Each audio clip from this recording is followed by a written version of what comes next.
All right. Well, good morning, everybody, and welcome to our October Google User Group meeting. This kind of spans a couple of different groups. On one hand, this represents the Spark Google User Group, which, for those that don't know, Spark is the Stark Portage Area Computer Consortium here in Northeast Ohio, where we serve about 30 school districts in and around this area, and we have a bunch of folks that use Google Apps. Actually, it's widely used across Northeast Ohio, and so we do these meetings to help support all of our local districts. But at the same time, this also does double duty as part of our GEG Ohio meeting, which now that I thought about that, boy, I better update the link. See, there's always something new that I forget about there. Here, let me go ahead and, while I'm talking, let me update the link for today. We do have a sign-in form, and I don't think I put today's date on there yet. So let me go ahead and put that on real quick. What is it? Yeah. All right, so let me go ahead and focus back there. Somebody might have a mic on. Okay, October 30th. There we go. Anthony, is that you? Okay, you got that? Excellent. All right. All right. Here, I may have to mute you. Oh, it's your speakers. Yeah, I'm trying to. Okay. Sorry about that. We'll get that fixed. I'm hearing myself a few seconds after, so Anthony will get that fixed, though. All right. Sorry about that. There we go. This is the weirdest backpack. All right, so like we said, this meeting is a combination of the Spark Google User Group, but also GEG Ohio, which is the Google Educator Group of Ohio. So any Google using educators throughout the state of Ohio can join us as well for this. But at the same time, really, this is open to anybody. So if somebody joins us here from anywhere else, hey, you're welcome to be here. We're glad to have you here. My name's Eric Curts, and I'm joined by Anthony Luscre, my co-worker here at Spark, and we're tech integrationists here at Spark. And we've got some special guests with us today as well, and so we'll be getting to Jaime Chanter and Jon McPeters here in a little bit. They are joined into the Hangout, and so they'll be sharing some really neat things as we go through our session here today as well. So happy to have them here with us. Well, I'm going to go ahead and share my screen, and then we're going to jump right into the agenda here and get going. All right. So here we go. So if you have not gotten to this information, the best way to get to everything here today is at the link you see at the top of the agenda, google.apps.spark.org/usergroup. That link has pretty much everything you're going to need. So if you haven't gone there yet, I would encourage you to go there. That takes you over to this website, which has all of our Google User Group meeting resources. And what you'll find here is the agenda for this year as far as when we're going to be meeting. And I think we're going to have to change the November one. We're going to have to bump that to the afternoon. Sounds like we've got a conflicting meeting in the morning. So always come back here to check this before you make the drive out. But today, October 30th, this is a rescheduled meeting. We thought we were going to have it last week, but again, with conflicts, we needed to move it a little bit. You'll see that we have a link to the live video. So if anybody's not here in person and they're watching live, that'll get you to that live video. But then also here's the link to that agenda. So if you're not in the agenda, that's the way to get to it. So from google.apps.spark.org/usergroup, you can find the link to the agenda. Now, all of the past meetings are here too. So you can see past agendas, past recorded videos, and you can even go back to last year if there's some stuff in there that you wanted to grab out of some earlier meetings. So definitely feel free to take advantage of any of those. All right, so as far as the introductory stuff, we're just going to run through a couple of quick intro things, and we'll get into the meat of this for today. So first of all, welcome to everybody who is here. We do have several schools represented. So we've got Plain Local, we've got Marlington, and we've got Marlington as well. Okay, I wasn't sure since you were sitting behind them. I didn't know if you didn't want to claim them today or not. But okay, so a lot of Marlington and plain local representation here in person today, and we've got a bunch of folks viewing online as well. So if you couldn't be here in person, thanks for joining us online. That is great. All right. We're not going to go through all of these links here. Just let you know that in the agenda there are a bunch of helpful links here, such as the main meeting site. And then we do have a sign-in form, which is what I just edited really quick there when we got started because I forgot to change it. It had the old date in it still. If you would like to get a certificate of attendance for being at this meeting today, or if you just want to register that you were here, that's actually very nice. We appreciate knowing who is at our meetings. If you're in person or online, it's fine either way. I got a link right here, tiny.cc/GUG, like Google User Group, --sign-in. That'll take you out to a Google form where you can just put in your name, your email address, the date of the meeting, which is today, how did you attend it, was it here at Spark or online, and is this your first user group meeting? So that's just a great way for us to collect that information. I do actually send that on to Google. They do ask that we report on our frequent meetings as to who, how many people attended. I don't actually give like any names or anything like that, but they want to know who attended and if it was the first time for people and stuff like that. So I really do appreciate you guys taking a moment to fill that out. It helps us send good feedback to Google. Okay. After that, just a bunch of helpful resource sites. Feel free to take advantage of those. All right, a couple of quick updates. We usually like to mention our member counts. We do have 2 Google communities, again, that are represented here in our meetings. One is our Spark Google user group, which here's the link that shoots you out to that. This is a Google Plus community page. And then the other one is the GEG Ohio groups. That's the Google Educator Group of Ohio. And you can join either one of these groups, and we would encourage you to join one or both. Get plugged in. These are fantastic ways to keep the conversation going between the meetings, to share resources, to ask questions, to connect with other educators in and around Ohio, in and around this area. As of today, we've got 445 members in the Spark group and 739 in the GEG Ohio group. So those numbers continue to grow as we connect more and more educators. Great to have you guys. Other couple of quick updates as we're taking off this early stuff here in the agenda. We've also got some upcoming webinars. Anthony and I do try to do about 1 webinar a week. It doesn't always happen that way. Sometimes we have to skip a week with conflicts, but usually about each week we try to put up a webinar. A lot of them deal with Google Apps related topics. The next 3 all do. So I'm going to be doing one on November 5th about teaching math using Google Drawings. So if you've got anybody who's a math teacher, especially elementary and middle school, Google Drawings is a really neat fit at those age levels. Once you get to high school, maybe not as much, but the examples I have absolutely will apply to elementary and middle school. But at the same time, you can probably learn a lot from it and apply it to other subject areas as well. But we're just going to be looking at some real creative ways to have kids learning math by using Google Drawings. Here's a link where you can register for that webinar, so please feel free to do so. These are recorded, so if you can't watch it live, no problem at all. You can always watch the video later as well. Anthony's going to be doing one that next week then on navigating Google Drive, just a bunch of tips and tricks to Google Drive that you may not be aware of.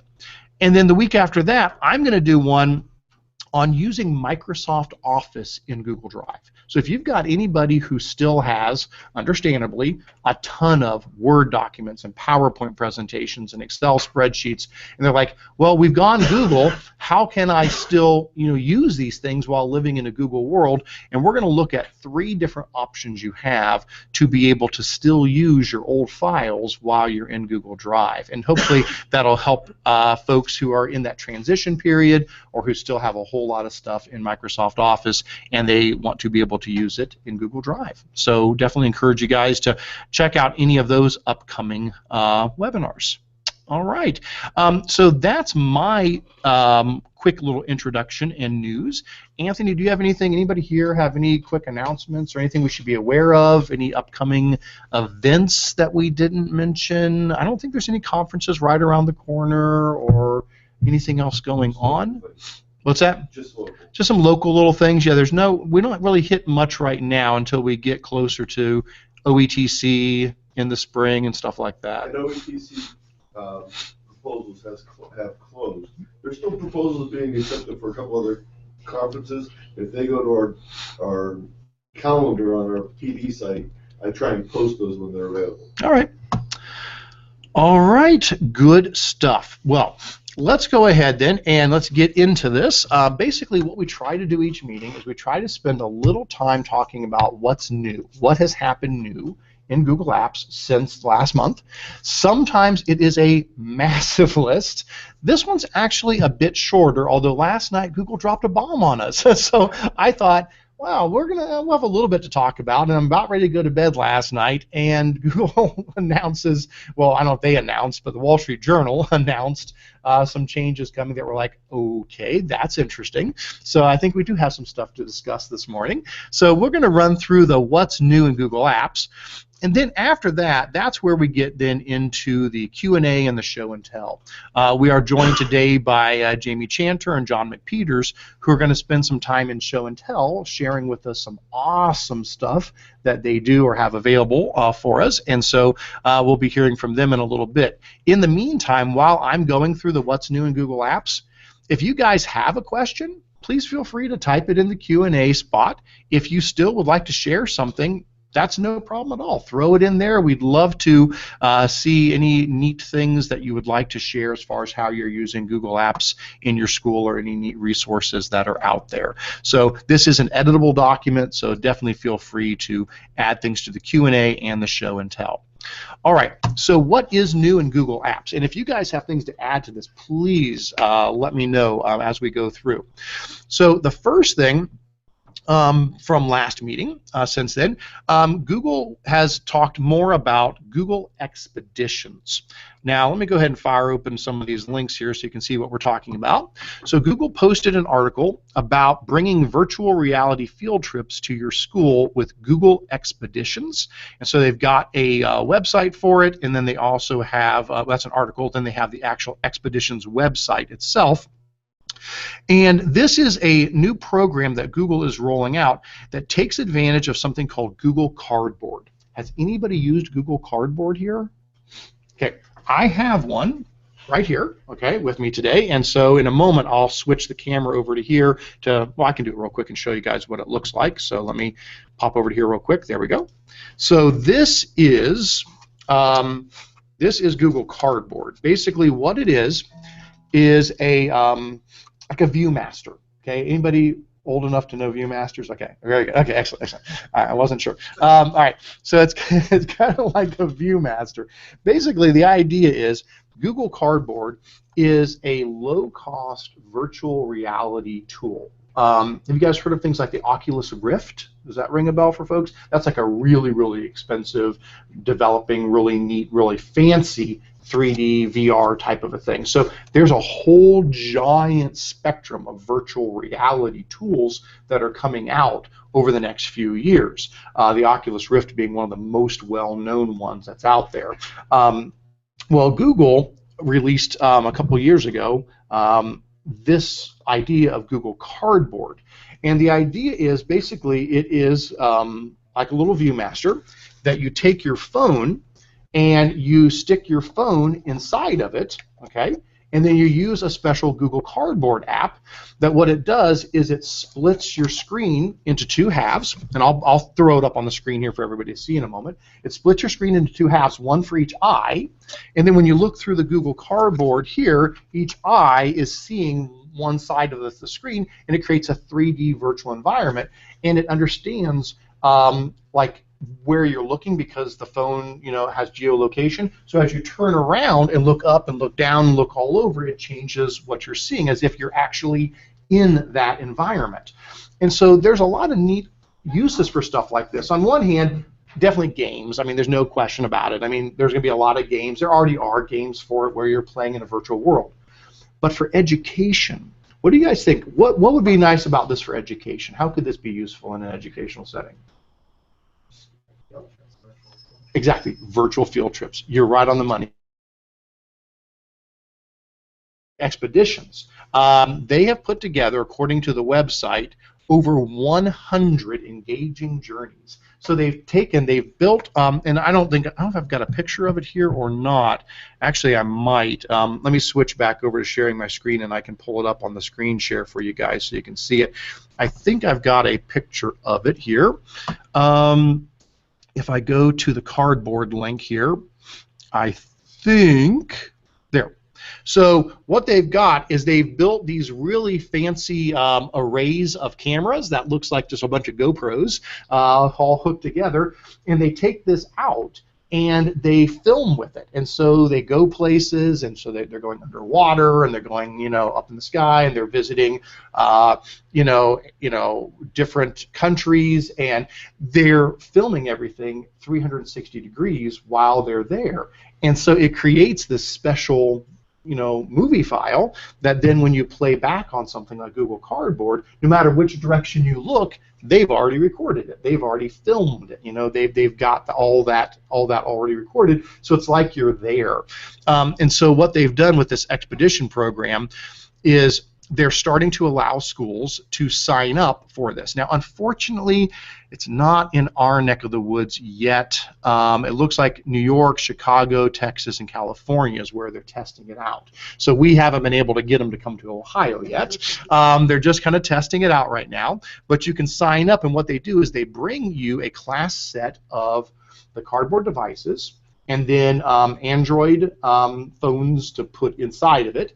And then the teacher actually gets a special app on, like a Nexus tablet, that they can use to control the expedition, so kids can't move on to the next thing until the teacher's ready. So they can kind of say, now we're exploring this. Okay, now let's move on to the next thing. So the teacher can actually control that, where normally, if you're doing this, and again, I'll show you on my cardboard here, normally you control it. There's a little button here on the top, and when you press this button, what it does is it has a little button on the inside here that's tapping on the screen. So basically, while you're watching, if you click on this button here, it lets you advance to new things. My guess is that's maybe disabled when it's in an expedition mode and the teacher is controlling, moving on to the next thing. Now, I'm going to try my best to demonstrate this for you guys here. I don't know how easy this will be, but we're going to try it out. I know I can't really show you what it looks like, but what I'm going to do is I'm going to bring up my Android phone onto the screen here using the Reflector app that I use. So let me go ahead and connect this, and let me drag it over so you guys can see it. Okay, so there's my phone. Maybe, come on, phone. There it is. Okay, so there's my phone, and what I'm going to do is let me go to the Cardboard app. Okay, so here's the Cardboard app. Now, I'm not really putting it inside of the Cardboard device right now. I'm just going to show you the idea of what it looks like. So if I go to Cardboard Demos, here's what you see. So the screen gets split, okay, and you can go through and pick which demo you want to run. And again, all I'm doing is rotating in my chair here, and as I rotate in my chair, it's sliding things around. So for example, let's try the tour guide one. We'll do the tour guide.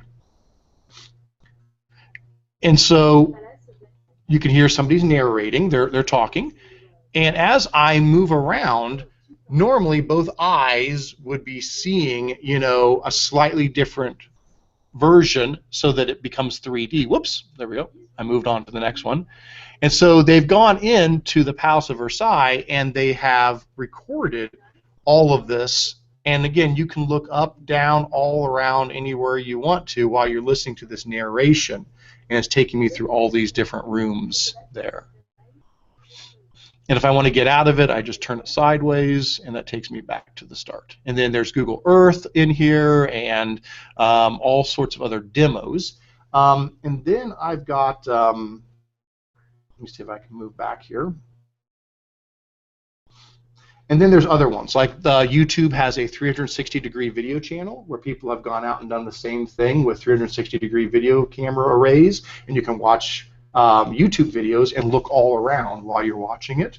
And then, like, there's games like Proton Pulse, and there's a Tilt Brush Gallery. It's a drawing program, and lots more there. So just wanted you to be aware this is really, really new stuff here. Let me go ahead and I'll disconnect here. that Android only, or is it supported No, this is Android and iOS. Google Cardboard, the app. Basically, it's a free app. And so to get to all the stuff, even since expeditions aren't here yet, that's okay. If you follow the links I've got here, the first link is the article, the second link is the expedition site, the third link is the Cardboard site. So that'll take you out to Google Cardboard, and from Google Cardboard, you can come here and you can purchase a viewer, you can go get all the apps that they've got, and you can download those from the Play Store, you know, there's a whole bunch of apps here that they've featured. As far as the player, the viewer itself, they're usually about $30, but I went on Amazon and I got one for like 16, because Google has some that are sort of like official ones here. But if you don't want to buy any of the official ones, and again, they're somewhere around $25, $30, they have released the patterns on how to build these. And so other companies have built them. And so I got, this is a knockoff, the one that I have here. This is just from some other company. So this is not, I mean, it's official, I guess, but it's not official. But because of that, it was like $16 on Amazon Prime. And so, you know, it works fine. I didn't have any problems with it at all. The Velcro was a little bit wonky, so I used a rubber band on it to hold it together a little bit better. I felt that worked better for me. You know, pretty neat. So if you've never seen Cardboard, if you've never heard about expeditions, I just wanted to mention that as our first article. Google's talking about it, and I thought it would be kind of fun to show you what it is and how it works. So another neat way to bring the world to your kids through virtual reality. Pretty neat stuff. Any questions or comments on that? When you say it's not here yet, do you mean that they haven't done any of the viewing, or that we are not able to get it? We're not able to get it yet. Expeditions is live, it's working, it's functioning. They are on a road trip visiting schools all around the world trying it out. So I think this is more like the pilot program. Okay. And I've seen a bunch of posts online, people saying, next week it's coming to our school, you know, so people have already signed up, it's coming, it's making its way around. It will be available to the whole world. Anybody will be able to do this eventually. I don't know what it's going to look like as to how that's going to be, you know, if you need to just, I would imagine you'll just be able to purchase, you know, sets of cardboard and the apps to run it. And, you know, I don't know if the expeditions will be free, if there'll be a charge to purchase an expedition, then you can use it as much as you want. I don't know. I have no idea what their business model is going to be like when it's finally done. But over the next several months, I think they're really going to be putting it through its paces. So I think we'll learn a whole lot more about it as that goes on. I still think no matter what, it's going to be a reasonably low-cost solution, because cardboard, again, it's not that expensive, and you can really stick any phone in there. You know, just download the app and slide a phone into it. So I'll be curious to see how schools are able to use this once the program is widespread. So neat stuff. Neat stuff. All right, so that is cardboard. Close out of a few windows so I don't have too many things open here. All right, let's keep on heading down the line. So what else is going on? Some of these things we're not going to really spend a whole lot of time on because it's just some real quick updates. Every month, we always say the Google Drive apps are getting closer to the desktop versions. So mobile always gets closer to desktop. This month now, when using the Google Drive app on Android, if you can't access a file because it hasn't been shared with you, you can now request an access to the file just like on desktop. Not a big change, but I like to mention these each month just to show you that Google is constantly taking the mobile versions of Docs and Sheets and Slides and Drive and making them closer and closer and closer to the desktop version. So always some little thing they've added each month. All right, next one, CloudReady. Now this one was kind of interesting, came across this article about a product called CloudReady that lets you take old computers and turn them into sort of Chromebooks, okay? So what's that all about? Well, basically, Chrome OS is based on something called Chromium OS. That's the core underneath all of it, and it's free. Anybody can use it. Anybody's allowed to use it. There's no restrictions on Chromium OS. And for years, there have been people who tried to do that. The best known one was Hexa. I remember many years ago, it's a guy, probably a 13-year-old in his basement, I'm assuming. But anyway, he would put out these nightly builds of Chromium that you could download and put on your own computer to run like a Chromebook version, of the OS on whatever device you were using. And they worked sometimes, and they didn't work others. Well, turns out there's this company called CloudReady that has put together a very nice version of Chromium OS that runs on most devices pretty well. So I decided, let's try this out. Well, here's the way this works. There is a free version that you can just use. So I went to the For Individuals page, and from there I downloaded the file, the zip file, and the instructions that it talks you through basically tell you to put it onto a flash drive. So I bought a little flash key anywhere between, I think they said as small as an 8 gig, as big as a 16 gig. They recommend you be in that range. So I downloaded it and I put it on a flash key, and I walked around the Spark offices and I said, do we have any old laptops? And everybody laughed and said, yes, we've got a bunch of old junkers here. And so they found the oldest things they could find for me to try this out on, and I've been experimenting with it, and my quick response is it actually works. It actually works. Now, your mileage will vary. It depends. So what I'm going to do is I'm going to, again, unshare my screen so I can show you a couple of things here. So the first thing is I've got this Lenovo here. So this is an old Lenovo. It's a Lenovo 3000 N200, if that means anything to anybody. I don't know. It says it's got a Celeron processor and it's designed for Windows XP. So that tells me this is an older laptop. If it was designed for XP, that means none of the other versions were out. I don't know how old that makes that, Anthony. I don't know if you can estimate Just ask the old guy in the room. how old that would be. Well, the point is, though, about 2002, I think. yeah, so this is an older laptop now. I may have fallen asleep since I was letting it sit here. But what I've got here is I put the USB flash key in here, and I booted it off of that. So when I started it up, I just went into the BIOS settings and said boot from the USB, and it basically loaded up CloudReady's version of Chrome OS. And I am now logged in here with my Spark account, and it is basically like a Chromebook. I've got my apps launcher down here in the bottom corner, and I can go to all my apps, and we'll actually connect here in a second if that one's working over there, Anthony. We can show them off of that. So we'll actually connect one so you can see a little bit better. But there it is. It is running basically like a Chromebook right off of that flash key. Now, in addition to running it off of the flash key, you can choose to install it onto the hard drive of the computer. That way you wouldn't need the flash key anymore. That's where I had trouble. On this Lenovo, it runs beautifully off of the flash key. It does not run well when installed locally, and I don't know what makes the difference. When I install it on the hard drive, it's like molasses. I mean, when I go to run this thing, it is so stinking slow. It's painful.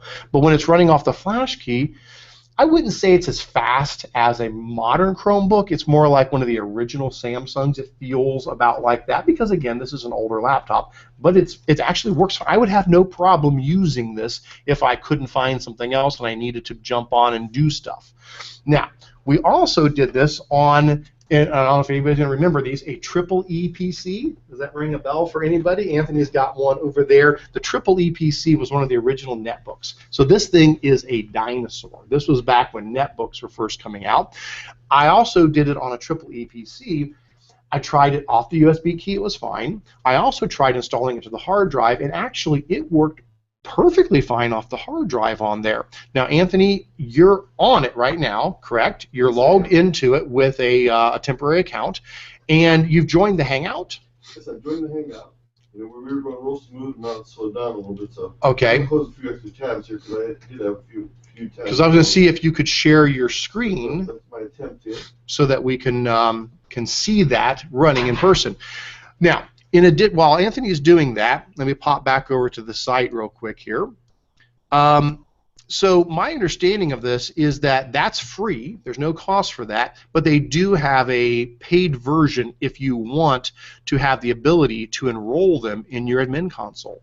So schools can do an annual license of $25 per machine or a lifetime of $59. So that's more than the normal cost of the admin license. Usually it's $30. You can get them a little cheaper than that to enroll a Chromebook. So it's a little bit more, but you're not buying a Chromebook. So if there is a school out there that has a ton of old laptops or a bunch of EEE PCs or whatever sitting around, and you're like, we're just going to throw these out. We can't do anything with them. They're just too old. Try this first. Don't pay anything. Just go and do the individuals one to try it out. See if it actually works on your devices. And if it does, who knows? I don't know. Maybe $60 a machine is worth breathing new life into these things and turning them into managed Chromebooks. Now, if you're not sure if your device works, whoops, Anthony is connecting. Okay. Is it working now, Anthony? I'm going to go ahead and... Ready? Okay, I'm going to mute my mic and I'll turn this over to you. Okay, so let me mute my mic. Okay, so I'm now on the EEE. I'm having some issues with the camera not showing me. It might be because of my face. It just may not want to show me. And it was running very smoothly. Now we're getting a little bit choppy. So hopefully you're hearing my voice okay. But as far as running the actual apps, the email, the calendar, the docs, very nice on that. I think Hangouts is stretching its capabilities a little bit. I'm not able to see the screen at all. So yeah, it's not, the screen share is not coming through. Looks like it's going to be voice Hangout only or watch Hangout only. Oh. So I'll turn it back to you. No, I'll turn it back over here. Yeah, that's fine. All right, so I apologize. I don't think you people were able to see that. It was not sharing the screen well, so who knows, maybe for a Hangout that might be beyond the EEE PC's ability to do things. But as far as using it, like I said, I used both of those all day yesterday on and off for a number of tasks. It was okay. I mean, I checked my email, I did some documents, I was able to get in and use it. So I would definitely encourage you to try it out if you have some old devices and you might want to breathe some life into them. It's certainly something worth considering. So, Anthony? One other thing, Eric. Yep. Having done this in the past with some versions of Linux, there's also a route that you can go that way. There's something called Ubuntu, or Ubuntu. Is probably the most current one. I used to use browser Linux, but it's pretty outdated now. But they work on a number of old machines, and again, they'll get you to a Chrome browser, and from there, of course, you can do all the sorts of Chrome things you would want to do. You usually want to do just 2 or 3 tabs at the most, so I can't have my usual 60 tabs open.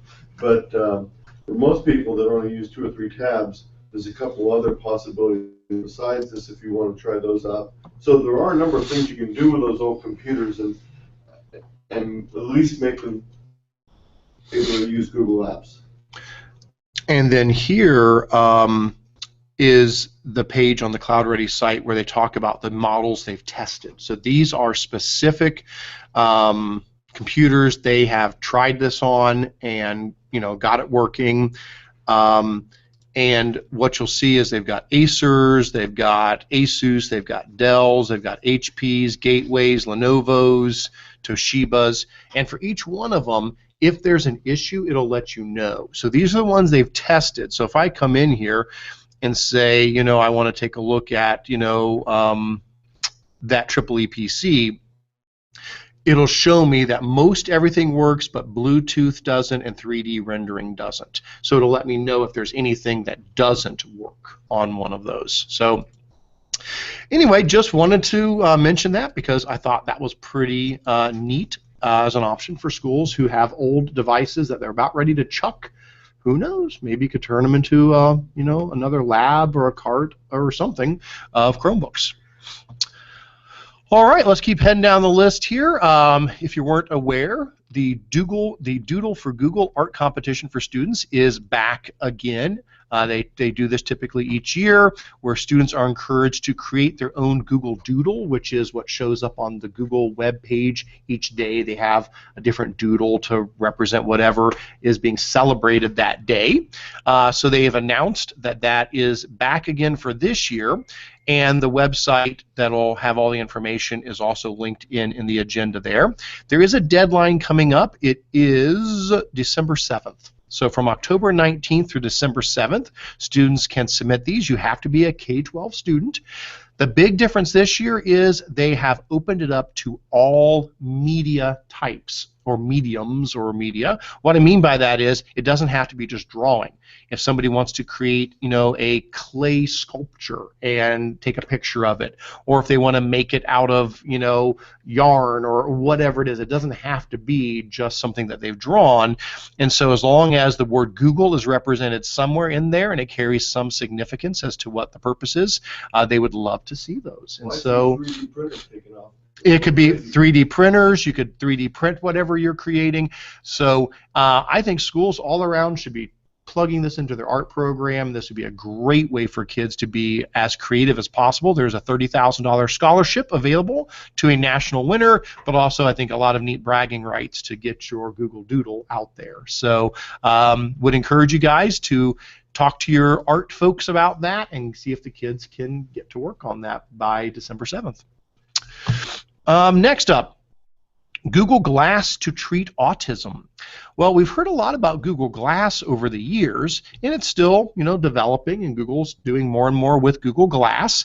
You'll remember that's the tool from Google that basically is a special pair of glasses that has, a camera to see, and then it projects things onto a little lens in front of you, so it's sort of like you've got a heads-up display everywhere you go, and it's been getting a lot of neat usages in medicine. Doctors are using it. Lots of different folks are using it. Well, this one I thought was interesting for schools. It just caught my eye that they're now experimenting with treating autism with it. There's the Autism Glass Project, and the idea behind it is a student who has autism may have some difficulty with social cues, being able to identify the emotion that somebody is feeling. So they could be looking at somebody, talking to them, and not understand that that face means happy, or that face means mad, or that face means sad. They can miss those cues. And so what they're doing is they're using Google Glass, and Glass is looking at the person and telling the student what the emotion is that Glass is picking up. So while they're talking to somebody, Google Glass will give that autistic student some feedback on possible social cues. And that's one direction it can work. The other is there's like a game mode where it'll say, find somebody who's happy. And they have to look around until they find somebody who matches that, and then bing, bing, bing, bing, it says, you have done that. Good job. Now find somebody who's showing a sad face. So what a neat thing to use technology to augment that. And just thought, hey, for schools, just wanted to make you be aware that that exists. That's something they're working on. Don't know where that'll all go, but I thought, what a creative use of Google Glass in a special needs situation. So that is linked in there for you guys as well. All right, next up, November is National Novel Writing Month, otherwise known as NaNoWriMo. For many, many, many years, this has gone on. This is an international sort of a holiday or activity that for the month of November, people are encouraged to write a 50,000-word novel by the end of the month. And so it's just something where you just got to try to power through it, get it out. It's something to encourage writers to finally put that idea down on paper that they've been kicking around forever.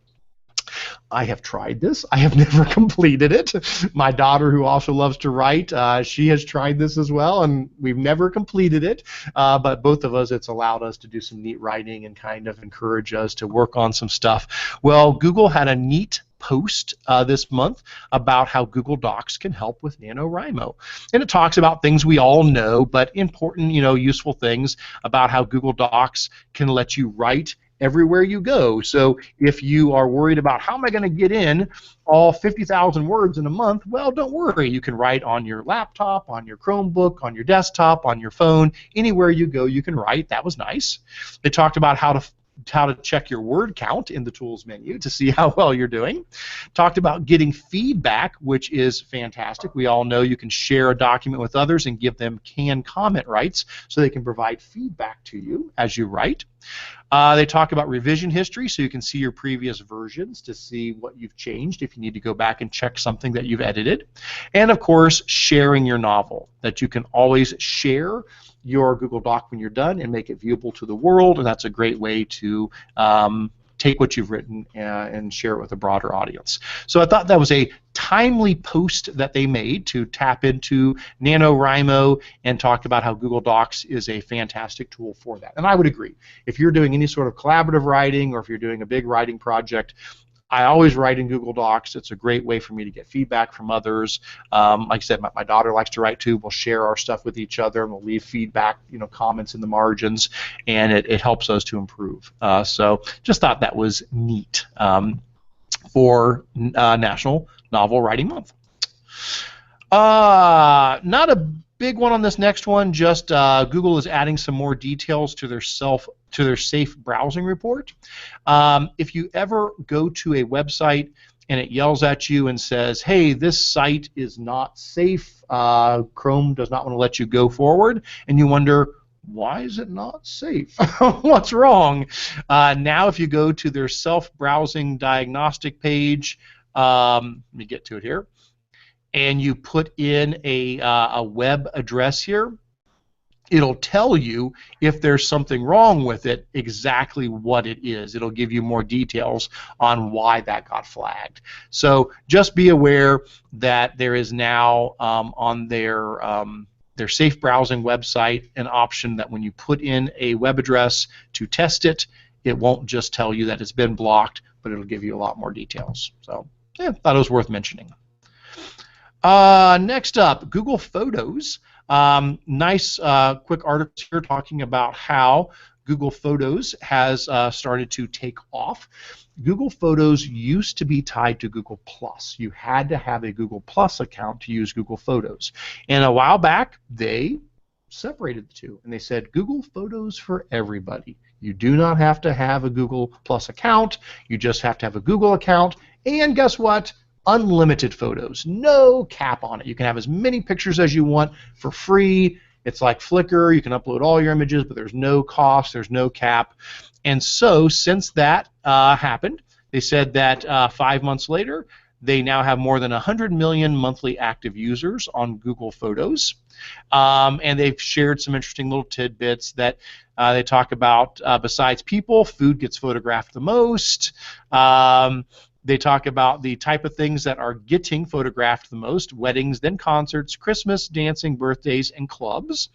They said people take more photos of dogs than any other animal, and on and on and on. And Paris is the most commonly photographed location. Babies are the top photo subject that people searched for, and they just got a bunch of neat little stats on it. But I just wanted to bring this up real quick. Is anybody here using Google Photos? Anybody using it yet? Okay. I use Google Photos a lot, but I've been using it for many, many years. It's a really nice service. If you have not used Google Photos, it's just photos.google.com. I would encourage you to go there and check it out. Basically, Google Photos allows you to upload any image that you want, or to use different apps and extensions to put things right into it. So for example, I use an app, and I don't know if I can show you real quick. I have a picture here I can show you. Yep, there it is. I use an app called Clip It Good, or an extension called Clip It Good. So any website I go to, if there's a picture that I want to save, if I right-click on it and go to Clip It Good, I can drop it into any of my Google Photo albums right away. I don't even have to save it, then upload it later. And I can link in as many of my albums as I want. So that's a nice way for me to be able to quickly save things to Google Photos. In addition to Clip It Good, which lets you save things straight to there, in addition to uploading them, you can also do a sync. If you're using Google Photos on your Android phone or your iPhone, you can set it so that any picture you take with your camera on your phone will automatically upload to Google Photos. So when I go hiking with the kids, or we go biking, or we do something, all the pictures I take when I get home, they're already uploaded to Google Photos. Now they're private. Yep. Google Photos, the app on your phone, you can tell it to sync, and so everywhere I go, any picture I take, automatically. So if I scroll down far enough, past all these images, we'll probably get pictures of a training I did. This is dangerous. You never know what's going to show up. Okay, cross country. There's my son Carter, and so cross country and all kinds of things. Okay, so as I take pictures, those all get put up there automatically. And not only that, but it will do really cool things. It'll actually put some of them together for you into. Let me go to collections, and I'll show you. It'll for you. So a story, basically what it does is it takes, I've got a good one here. Let me go back to the South Carolina one. So it'll actually take all the pictures and it will put them together into a story, and you can kind of click through it and it will show you drove down to here. And once you got there, here's the things you did. And I mean, I didn't create any of this. It's just because I took the pictures on my phone, it stitches them all together into a story, and you can scroll through that story, and it makes little animations out of the pictures and does all kinds of really cool things. It says, then you drove over to here, to Hilton Head, and then you went to the beach, and all those kind of cool things, and went to eat at the Crazy Crab, and you get the idea. Okay, so it's a really neat program. If you haven't played with Google Photos, I would encourage you to try that out. Free storage of photos with the ability to also do some neat albums and things like that with it. All right, what's up next? Google to launch YouTube Red. All right. So YouTube, we all know and love, has been around for a long, long time. Google is now releasing something called YouTube Red, which is basically a paid version of YouTube. It's $9.99 a month. And with that, you get some extra benefits that you would not normally have. So, for example, no advertisements. That's nice. But you also get things like the ability to save videos offline to view later. So that's one of the things that caught my eye with this when it comes to schools, is sometimes we see YouTube getting blocked, and we get concerned about student access to it. Now, I'm an advocate for YouTube in schools. I think it should be in schools, and I think there's ways to make it happen. There are options. There are things. There's new settings in the admin console where you can help filter out stuff they shouldn't see. There's a lot of good options. But I just want you to be aware that if a student or anybody now subscribes to this, they can now go onto their phone on their mobile device, and they can find videos and they can save them to the memory of their mobile device for playback later. So for good or bad, I just heads up, be aware that they no longer have to stream the videos. They can be saved locally. So I tried this out. Let me see if I can share this again. Let me cast my screen here. We're going to put Reflector through its paces here today. All right, let's pull it over here so you guys can see it. All right, so I went ahead and subscribed to YouTube Red, and let's find it. Here we go. And so now I am subscribed, and whoops, no network. Come on, retry. There we go. Okay, now this should be showing up on the screen. Come on. I may have to reconnect, disconnect, and reconnect here. Let me disconnect and reconnect. Usually Reflector does a phenomenal job here, but it looks like I'm not showing it at the moment. So let me open it right back up again. Let's try it one more time. Chromecast. And drag this over. Just want to show you what it looks like. YouTube. There we go. All right. So when I go to my YouTube app now, and I go over to my my tab with my videos, I now have a saved videos section right here. So I can come in and I can click on that, and I went ahead and saved offline the guru's video on whitelisting domains in Google Apps.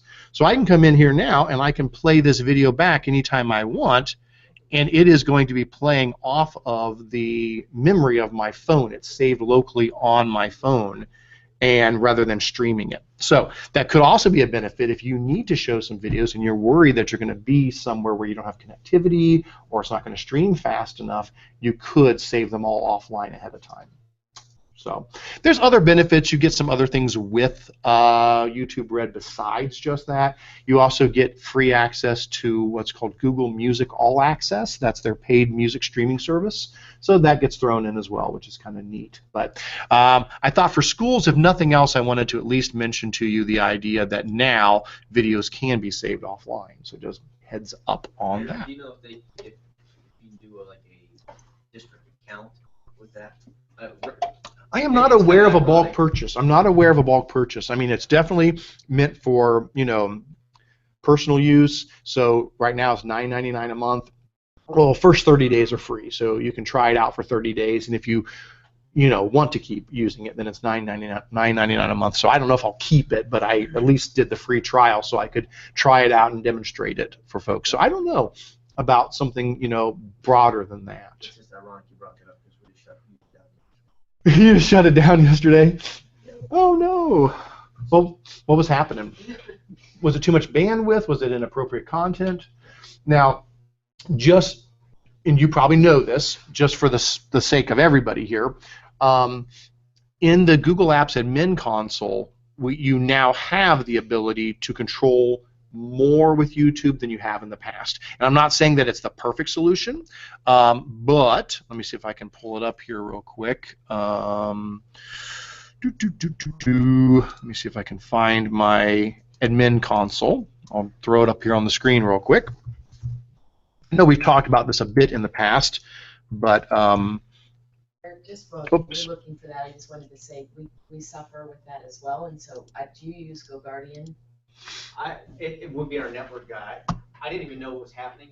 I'm the tech integration director for the industry.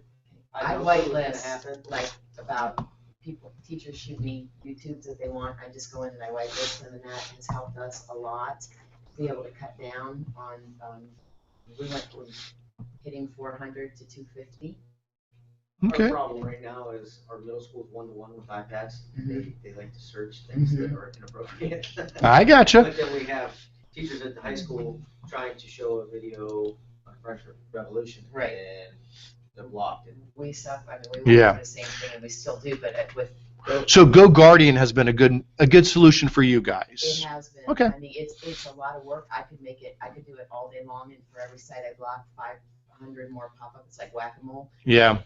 But it has definitely decreased our bandwidth because we were at our top, Okay. at our peak, and so it has helped. And I, teachers will shoot me an email, and all I do is whitelist it, and they're good to go. So if you have one person in your building, I think that it would really be helpful. All right.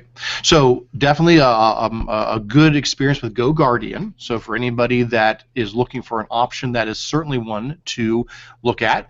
I know we mentioned this in an earlier user group meeting, but since the topic has come up, we can revisit it real quick here. Google now has an option with YouTube. So if I come in here, I think I'm probably not going to be able to find where it's at in here now that I need to find it, but let me see if I can. Yep, there it is.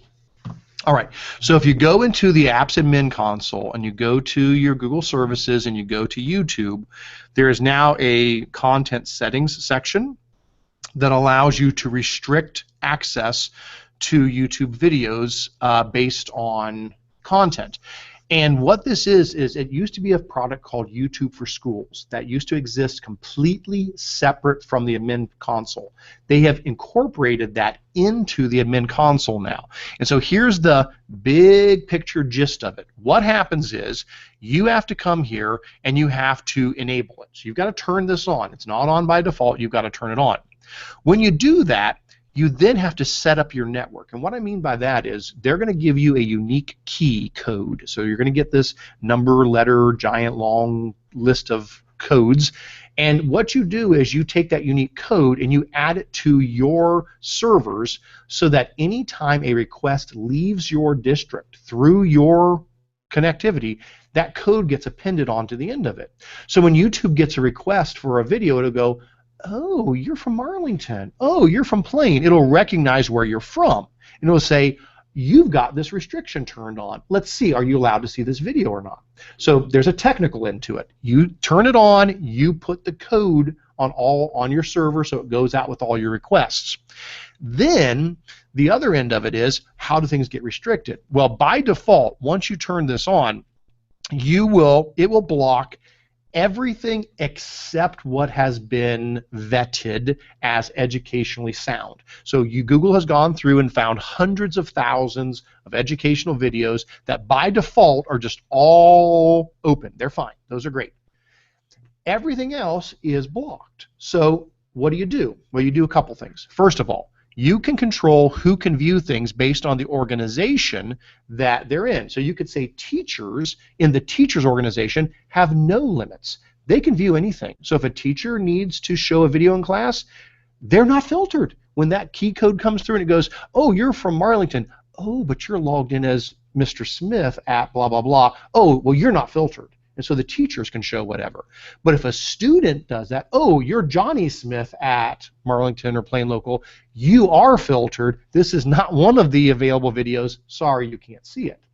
Then there's whitelisting on top of that. You can designate who's allowed to go in and whitelist videos. So if you say, we do need to add a video in for our kids to see, you simply come here and you can whitelist those. Now, I have not done this. I'm not speaking from personal experience. This is how I understand it works. So maybe it works perfectly. Maybe there's glitches. I do not know. I've not tried that out. This is one of the things on my to-do list to experiment with this, but that is my understanding from everything I've read on how it functions. So I think it is definitely an option to consider for schools that don't want to turn YouTube off entirely, but need some way to give teachers the access they need while having a restriction on students for things that are not vetted as educationally valuable. That's free stuff. And it's free, and there's no cost for it.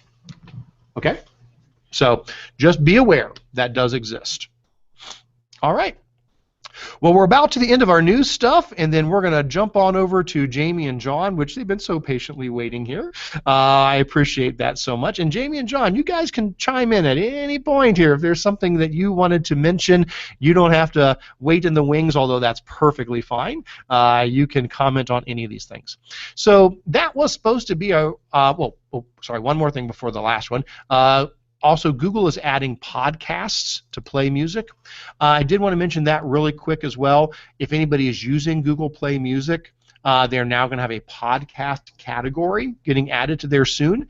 And I just mentioned that because I've got a soft spot in my heart for podcasts. I love podcasts. I used to do one myself. Actually, I've done a couple in the past. Don't do anything right now. But there are so many educationally valuable podcasts out there, whether it's Google Apps related, whether it's education in general, whether it's just a great podcast to learn more. And so I'm really happy to hear that.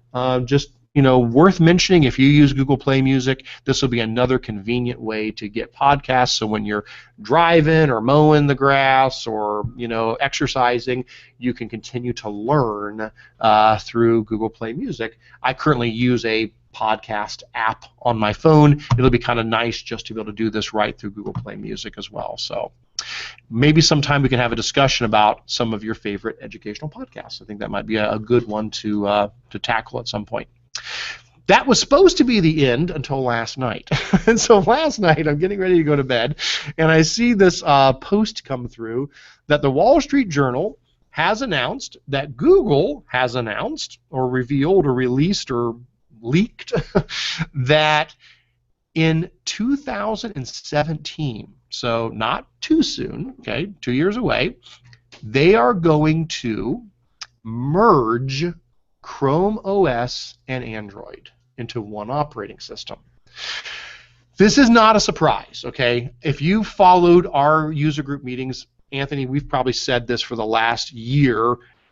Every other month, there's some hint that, oh, you can now run some Android apps on your Chromebook. Oh, that's cool. Oh, look, Chromebooks are now getting touchscreens. Oh, that's kind of like an Android thing. And on and on. We keep seeing these hints that this is coming.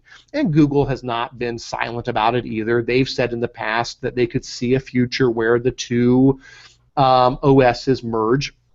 And I think it makes sense. I think there's a lot of reasons. When this first started, they needed two OSs because a phone and a computer were as different could be.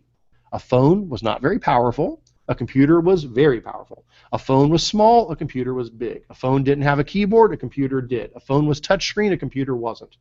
You can take all of that and just turn it on its head now. Okay, phones are powerful. Phones are big. Computers have touchscreens. Phones have keyboards. Tablets have keyboards. It's all merging. It's all becoming this one big just continuum of device, from phone to a phablet, which is like a phone tablet, to a tablet, to a Chromebook, to a laptop, to a computer. It's just a big continuum of devices, and there's not a clear line. It used to be, if it's got a keyboard, it's Chrome OS. If it doesn't, it's Android. Well, that's just not true anymore, okay? It's blurring and blending. And I don't think Google wants to have to support two completely different operating systems. I'm sure they'd like to have one that does everything. Well, suffice it to say, this has excited and frightened people all at once. I mean, I'm kind of excited. I can think of some good things that would come from this. Think of all those hundreds of thousands of Android apps that are very nice. What if those could just run on a Chromebook all of a sudden? Wonderful! That would be great to have access to all of those, okay? But there's a lot of concerns. People are like, are we going to lose our ability to manage Chromebooks? Well, there's no way Google's going to do. I cannot for a moment think that they're going to gut Chrome OS and suddenly because this is a juggernaut in schools, and they know that. Chromebooks are selling at the rate of 30,000 Chromebooks a day to schools. It is just a massive impact on schools. And with that said, I've got 4 links in here, and the 4th one goes to an article from The Verge where they said, okay, a few hours ago we said they're merging the two, but at the same time, Google has come out to say they are still very committed to Chrome OS. I don't know what that means. I don't really understand that. So I'm telling you right now, I don't have the answer, but I've emailed a whole bunch of people. I'm trying to get more information. If I can find more information, I will post it on the Google user group sites. I'll put it in our communities. I'll share it as soon as I know more. But on one hand, they're saying there's a ton of momentum for Chromebooks, and we are very committed to Chrome OS. In the same article, they're saying this move is a long-awaited recognition that the different computing approaches embodied by Android and Chrome are no longer relevant to Google. What does that mean? So I guess what I'm hoping is, in the end, whatever we're going to get is something that is a very powerful operating system that adapts to the device. So it's like, if you're running it on a phone, it behaves a certain way. If you're running it on a Chromebook, it behaves a little differently. If you're on a laptop, if you're on a tablet, it adjusts to the thing that it's on, but it's all sitting on top of one core operating system. I hope that's what they're trying to do, is that, because I think there's a lot of good that could come. One of the beauties of Chromebooks is that you can have unlimited users. Where a tablet, it's really not that way. I mean, on an Android tablet, you can have 5 users. That's as many people as you can have signed into it. After that, you got to get rid of an account to add somebody else. It's not multi-user, okay? So we can't lose that. We have to. So maybe this brings multi-user, to the Android side, and it brings Android apps to the Chrome side. I don't know. Maybe it means finally a unified browser experience. Because right now, if I go on a Chromebook or my desktop, what can I do in my browser? I can do things that I can't normally do. Like I can do extensions, I can do apps, I can do add-ons and docs. I can't do that on my phone. Well, maybe this means we'll have one Chrome to rule them all, a browser that works the same on a phone, a tablet, a laptop, a desktop, a Chromebook. Extensions will work on everything. I'm hoping that's what it means. Well, they've got 2 years to release it, although we're supposed to get a preview next year, probably Google I/O, so look for a May-June preview of whatever this hybrid beast is going to be. So what are your thoughts? Well, Eric, I just want to mention, there was another announcement yesterday that's very tangential to what we do, but under Marshmallow, on the new Android Marshmallow phones, you'll be able to control those from an administrator panel, very similar to the way you can do Chromebooks and some of the Android tablets right now. So that is something that they announced yesterday, more for the corporate world, but something that they announced, which I think fits into that same whole juggernaut. And I'm double checking on the side here to see if I've gotten any responses to the inquiries I sent out this morning. Nobody's written me back yet, so I am trying to contact some folks at Google to see if we can get a little bit more information on what this actually means. So this story is still developing. My big suggestion is don't panic. Schools have invested millions into Chromebooks and into training, and I know an initial reaction would be, holy cow, what does this mean? You know, are we going to not be able to do Chromebooks? No, I'm glad that they did say here that no matter what, Google is committed to Chrome OS. There's a ton of momentum. We're very committed to Chrome OS. So I truly believe they're going to do what's right for schools, and you know, this is going to mean a good thing. We're going to get more features. We're not going to lose things with the Chromebooks. So as we find out more, we'll let you know more. Anybody have any thoughts about that? What do you think? Anybody had an opinion on what this means for schools? You're hoping it was tomorrow. Well, no. I'm glad it's 2 years away because I think we need some time to adjust for this. Schools are like big ships with little rudders. We need time to make adjustments if adjustments are coming. All right. Let's move away from that into our Q&A and show and tell. So here's what I'm going to do. I'm going to go to show and tell first because I still see some Q&As popping in here, and then we can come back and we can chat about those as need be. I see Anthony's already been doing a fantastic job answering them, but we'll swing back around. And at this point, what we're going to do is I'd like to give a chance for Jon McPeters and for Jaime Chanter to share with us today some things. And I don't know, Jon or Jaime, if either one of you particularly want to go first. If you've Jon, got do you mind going first? I'm just in the middle of a little time crunch thing here. I can go first in about 2 minutes, but is there any way you can skip ahead? Have Jon go first? Sure. I bet Jon can do that. I can do that for sure. Can you hear me? All right, Thanks, so Jon. I can hear you, Jon, and I'm going to go ahead and I'm going to unshare my screen, and I'm going to go ahead and bring you up and let you present to everybody in case you've got anything to show, or if you want me to bring things up, that's good as well. But as a quick introduction, Jon is from a company called TextHelp. That may not ring a bell for you, but I bet what will is the term Read and Write for Google. And so if you've ever used that extension, that's the company, TextHelp, that makes Read and Write for Google. And I've been trying to get our schedules to click at some point for quite a while now and have Jon join us to share a little bit about TextHelp and what they do.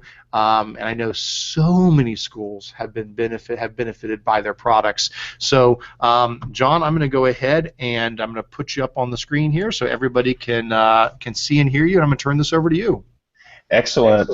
Thank you so much, Eric, for letting me be on this morning. Yeah, we've been trying to connect for a while, and finally we made it work, so that's pretty awesome.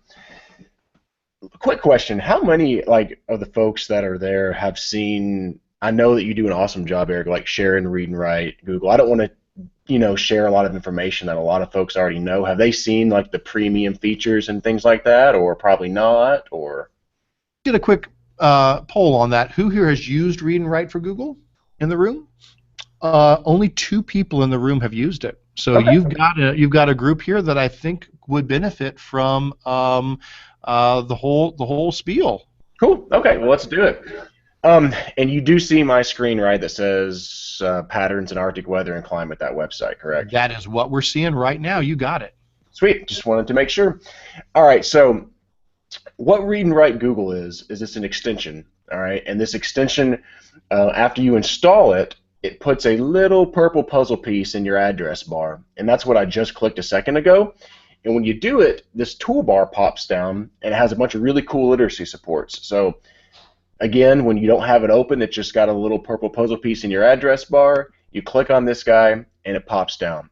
Now, I will say for educators, this is entirely free, and the premium version with all of the tools that I'll show you, it's completely for free. It does cost for students to have the premium version, just so you know. So, like we have text-to-speech and a translating tool. There's a couple of tools that stay and that are always free for students, but the majority of the tools that I'll show you with this premium version are not. So, and I'm more than happy to get anyone pricing on that if they want to know. But know that I'll show you here at the end that as an educator, though, you could totally use this for free. All you have to do is install it from the Chrome store and then register it.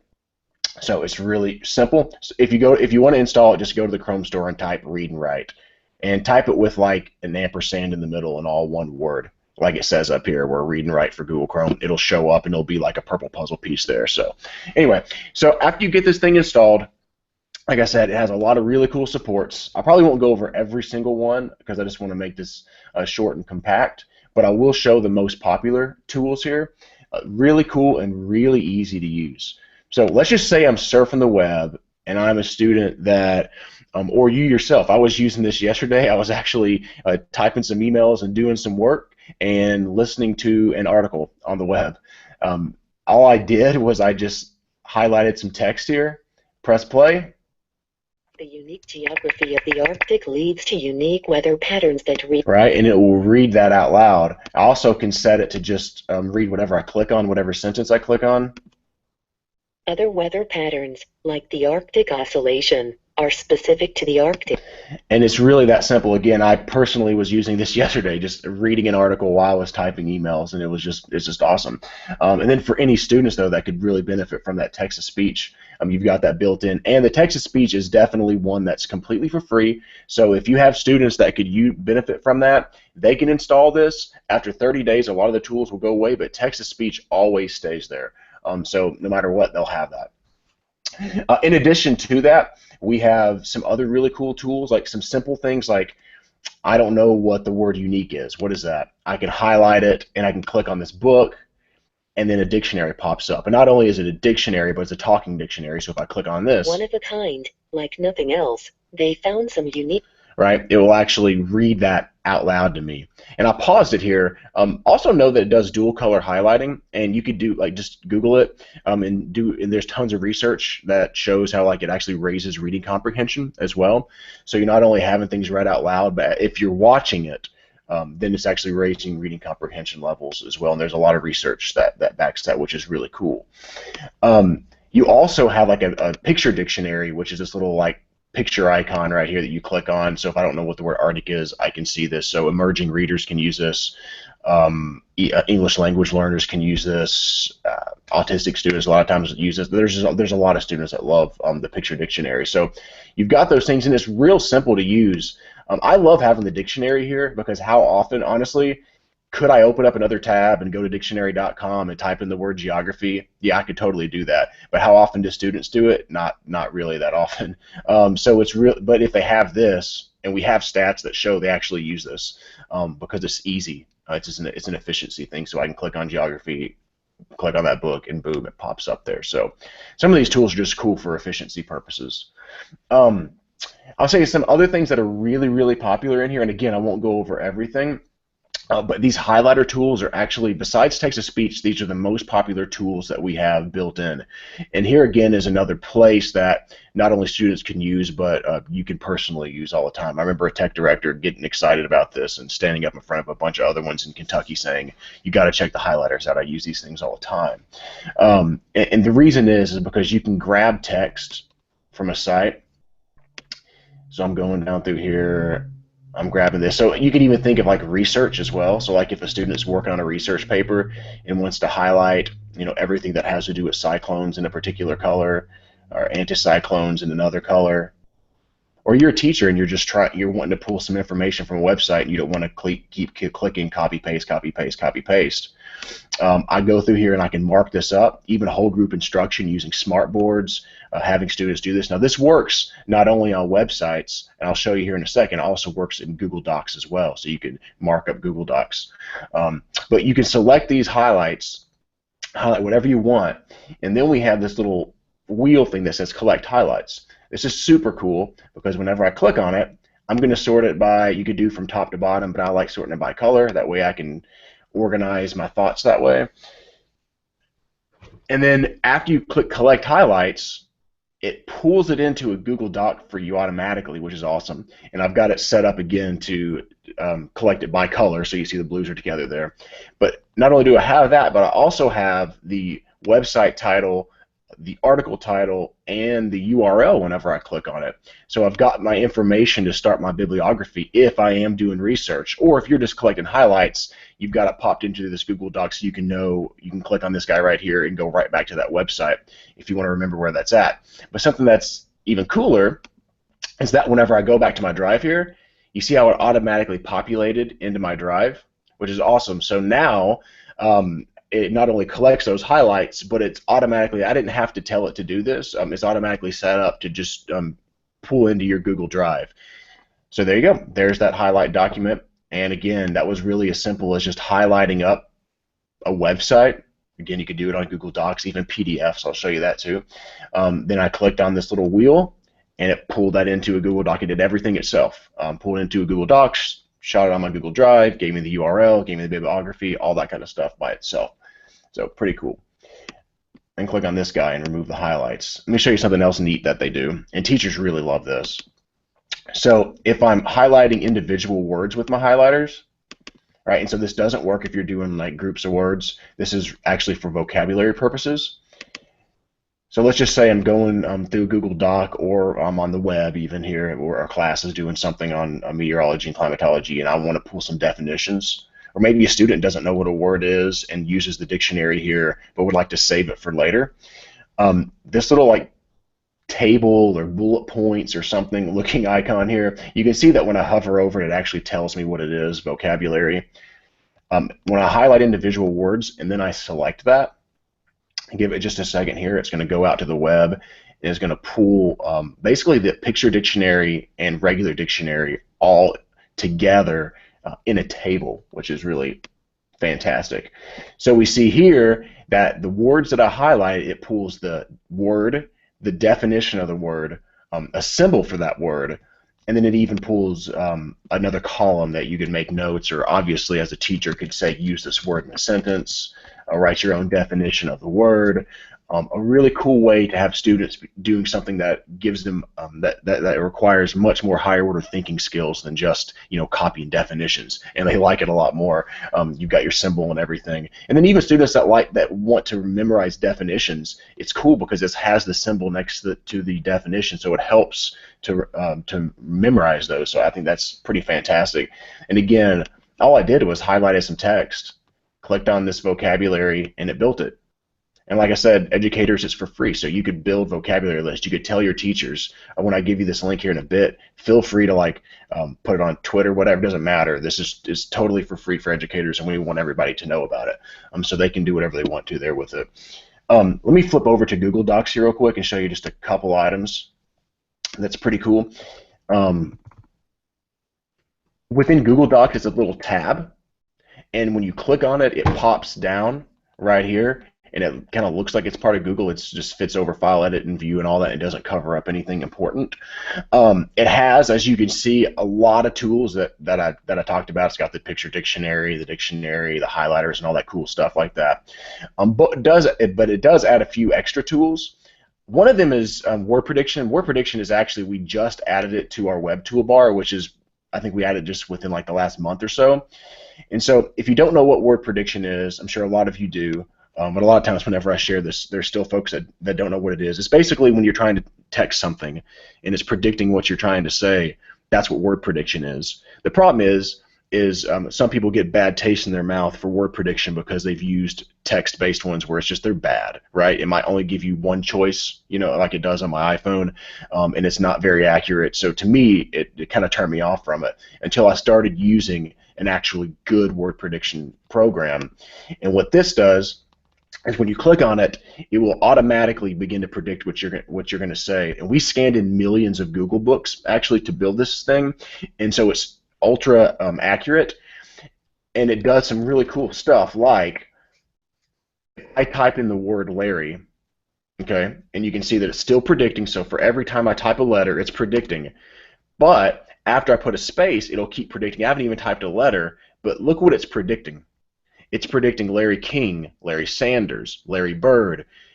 It's contextualized. So that's the cool thing about our word prediction, is that it knows what you're talking about as you're predicting. So it's not just going to give you some kind of random word that has nothing to do with Larry. I can click on King, and it'll insert the word King if I want. And then look at what it gives me next. Larry King Live, Larry King Show. So now it even knows the last two words that I was talking about. It doesn't just predict based off of King, you know, and no, it actually is predicting off of Larry and King, and now giving me Larry King Show. So any students that like struggle getting their thoughts on paper, even poor spellers, folks that have maybe a low vocabulary, this can be tremendously beneficial for them, and it's so easy to use. I mean, they click on this little crystal ball thing here, and it pops up, and they click on it again, and it goes away. And like I said, we built that into the web toolbar as well now, so if they're using it with something where they're inputting information on a web page, you can use word prediction as well. All right, so that's really cool. Another thing that we added to this toolbar, which is for this toolbar specific, is speech input, right? And so you can click on this thing, hello, comma, my name is John, period. Right, and it'll just type that right into your Google Doc. It's really accurate. Actually, I'm just talking into my MacBook right now, so I don't even have a headset or anything like that on, and it nailed what I just said. And it's simple. It's built right in there to the toolbar, so students can click on that thing and go to town with it. You also have, also the last little new thing that we just added is this voice note feature, which is really cool. So if I'm sharing a doc with my class or sharing it with a coworker, I could click on like King and make a voice note for them, like I'm saying something about Larry King right now, and I can insert that into the Google Doc. Isn't this cool? So now it highlights the word King, and when I click on this, it'll just play back what I just recorded. I'm saying something about Larry King right now. And we all love hearing our own voice. But isn't that cool? So I mean, even just like docs that maybe you're collaborating with other folks in your schools and your districts, that y'all could use this to make notes back and forth to each other and different things like that. Again, you just highlight a word, click on this voice note thing, and then you can record whatever you want to, and it'll have that into the doc. And then you can just remove the highlight if you want to. So, and it just has like a little comment like you do with your comments in your Google Docs. So anyway, I'll show you one last thing here real quick, and I'll wrap it up, and then we'll look at that link. That you can also do, and I like to show this just because there's a lot of folks that do use Read&Write Google that aren't aware of this feature, and so it's like one that I like to show all the time, just so you're aware of it. Like a lot of times, folks will have PDF documents that they say I can't do anything with. It won't read the PDF, or Read&Write Google won't work with it or whatnot. Actually, we can do some really cool things with PDFs, and the way that you access it, though, and the reason that a lot of people don't know about it is because it's like you have to right-click on a document and click Open with Read&Write for Google. Obviously, you have to have the extension installed for this to work. But when you do right-click on it, and it's just for PDF, so you can't do it with docs and all that kind of stuff, because docs are fully accessible and you can do whatever you want to with them anyway. But for like a PDF that you couldn't normally do much with, you can open it with Read&Write for Google. And again, while it's pulling this up, I'm going to just show you this again. I right-click, click Open with Read&Write for Google. Okay. And then whenever I do that, it's going to pull it up. It's going to let me do all these most of these tools that I've already used, so like I can read PDFs now, which I normally couldn't have those things read out loud. I can make highlights, like a highlight of the word plane, but I can also do things, as you can see, it's populating here. Like I can type into PDFs, right? So this is really cool. So even if you have like something that you would like to type into, I just moved actually a month ago, and my company just sent me a change of address form in PDF format. And I could have printed it out and written everything in, but I was like, why would I do that when I've got this guy? I pulled up the change of address form, clicked with my typewriter tool, and just filled the thing out, right? So I can put my name in there. And you just click this little X, this check mark. Look, I can't even type. And it'll add that, and you can delete them if you want to by clicking the X. But with this typewriter tool, you can type into PDFs. So pretty cool, huh? And then you can also make annotations, which I did. So you can stick push pins anywhere on these PDFs. So if you're collaborating with some folks or in the classroom and you want to show them things, you just take this little push pin guy. Here, let me close out of that one first. And then you just push it wherever you want to, and then I type in anything I want. So anyway. That's really it. Let me flip over here and show you this link so that y'all can have this. Again, if you want to install this guy, just go to the Chrome store, type Read&Write. My internet's flaking out on me here a little bit.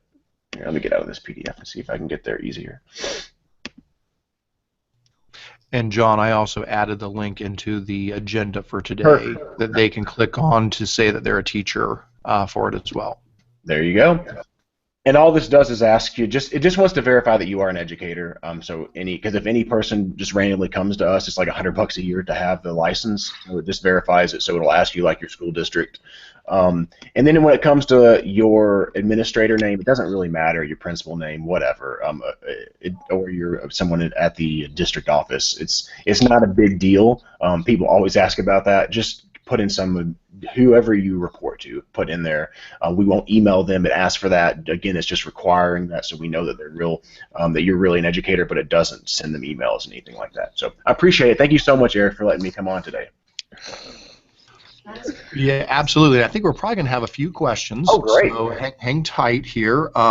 What I wanted to do real quick, and I'm going to go ahead and switch back over to sharing our agenda here. Just wanted people to know where that link was at. So in our agenda, when you get down to the show and tell section, what you'll see here is the section with Jon McPeters, TextHelp. There's a link to your website. There's a link to the Read&Write for Google extension. There's the link to Fluency Tutor. We didn't even talk about that. Maybe some other time we could chat about Fluency Tutor. You guys do other tools as well.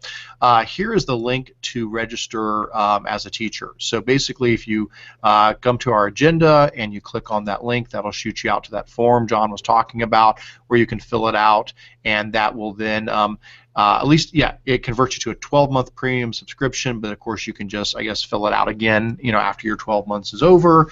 But that's what I use, so you can see I've got Read&Write. Well, actually, this is my personal account, so I don't have it on my personal account, but on my my Spark account, I do have it on the premium version. And probably the only other thing I would say, and we do have some questions here, we definitely want to get some feedback from folks. One thing I really like about Read&Write is that it works really well inside of a Google Doc, where some other tools that I love do kind of fall short there. A lot of times people hear me talk a lot about an extension called SpeakIt. I love SpeakIt. It's a great tool. It's a great way to read websites. But when you try to use SpeakIt in a Google Doc, it doesn't understand the doc so well, and so it reads the entire doc from top to bottom. It can't handle just read this one sentence, where Read&Write for Google does understand that. And another thing I like about Read&Write for Google is that it actually highlights the words as it reads them. So if I were to come in here, and if I were to use Read&Write and hit play, while it's going to do this, maybe mine's running a little slow at the moment. Oh, that's okay. We won't play it right now. But if I were to hit play and it were to read this, it doesn't just read it. It actually highlights the words like follow the bouncing ball as it goes through. And I think that's another great thing for kids who are learning to read, because it's highlighting the word as it's saying it, which is something that SpeakIt doesn't do. Now, again, I love SpeakIt. It's a really nice text-to-speech free extension for websites, but Read and Write for Google definitely shines, especially in a Google document setting. Now, it looks like we do have a couple of questions here. One of them I know we can answer right away. Can you change the speed of the reader? And that's absolutely true. So, for example, if I go up to my toolbar here for Read and Write, there's a little gear in the top right-hand corner. I can click on that gear, and that's the settings. And from there, I can go from fast to medium to slow to very slow. And I can also change the voice being used. So whether it's male, female, whether it's a different nationality, if it's being translated. So I can make all of those changes in the settings there. So for sure we can do that. Some of these other questions I may not have the answer to, John. So I don't know if you're looking at the doc with me, but there's a question about, does this work on tablets like iPads, or is this just something for the desktop version of Chrome? Excellent questions. So yes, we actually, if you have Read and Write Google and you have it registered, you can go to the App Store, or you can go to the Google Play Store. We have an Android and an iPad app that you can download. Now, it's not quite as robust as the version I'm showing you here, but it does have text-to-speech. It does have the dictionaries. It has word prediction. It has, I mean, I think it has like 8 to 10 tools, so it's pretty cool. Again, you just go to the App Store or Google Play, you type in Read and Write, all one word, with the ampersand in the middle, just like it's written right there where it says Read and Write. Does Read and Write work? So yeah, absolutely, you can download that. Now, when you if you download it from the App Store and you've got an iPad, there's a few things that you have to fandangle, because we have to kind of go around Apple and how they want to do things, like enabling our keyboard and a few things like that. But it does have a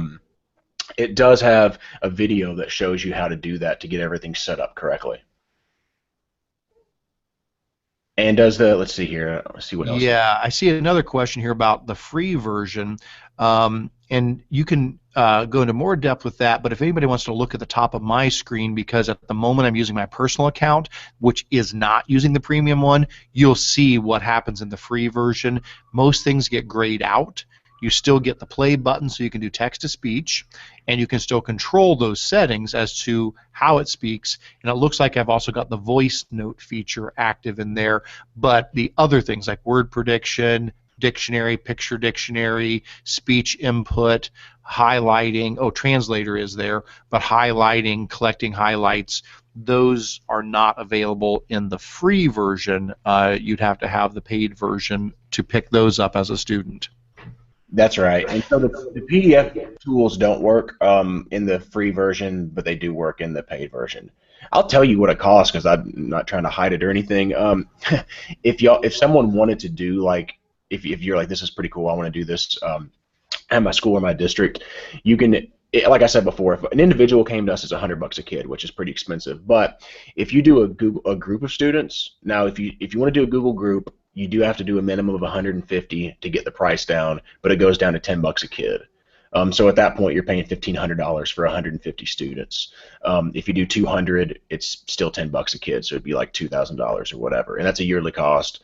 Of course, we're always adding tools and everything. If you do a domain purchase, and if you can convince, and we have gotten tons of folks that do domains, just because the price is so much lower. If you can get your folks to do domain, you do have to buy for every student in your domain, unless your K1 and 2 students don't have access and don't use Google Apps. But we do require you to do it for everybody else in your domain. It's $1.50 a kid, though. So it's really really affordable, and depending on the size of your district, sometimes it's cheaper to buy it for the whole domain for the small districts than it is to buy even a group. So.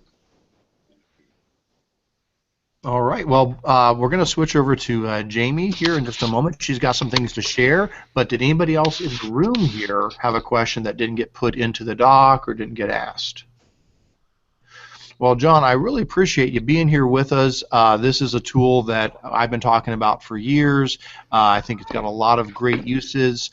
I use it a lot of times just to proofread myself. I think one of the great benefits of this is for a student or an adult, in my case, to hear their own writing read back to them. So even if you were just using the free version, before a student submits something to their teacher, to be able to go in and hear their essay read back aloud or to hear their report read back, they'll catch so many errors, so many things that aren't right, because our eyes trick us.